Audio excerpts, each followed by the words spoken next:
This week we're going to start out talking about people who borrow stuff and don't give it back, and then we're going to end up at the golden rule. So it's a pretty interesting week, and I'm going to tie this little section of Luke here in chapter 6 all together. We've been talking about loving your enemies, and I think here as we go into verse 30, it's no different. It says, "Give to anyone who asks, and when things are taken away from you, don't try to get them back. Do to others as you would like them to do to you."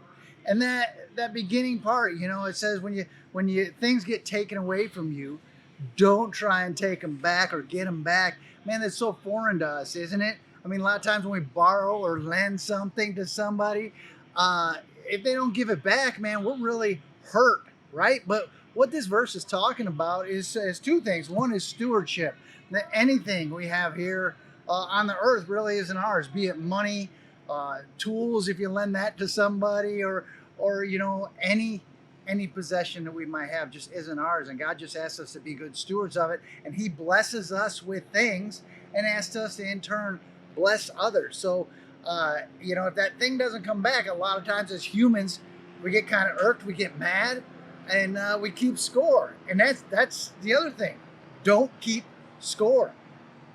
I know, again, as humans, that's a foreign concept to us because we like to do things tit for tat, and oh, I gave you that one time, and you've never done anything for me. And man, it's just not about that. This verse is so much, and this whole section here, including what Jason covered last week, is so much about grace. I mean, that's the gospel, right? No matter what it is, give it up.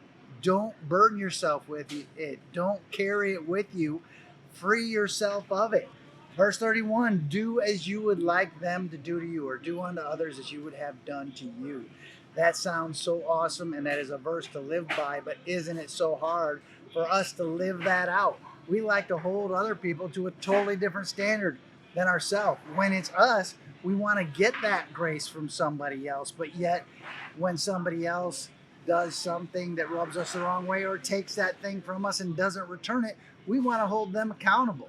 And I think this is such a great little snippet of the gospel to just let it go, give them grace, just like God does to us every day. None of us is good enough, but yet God, through Jesus, allows us access to Him because He was good enough, and He shows us grace even when we fall short.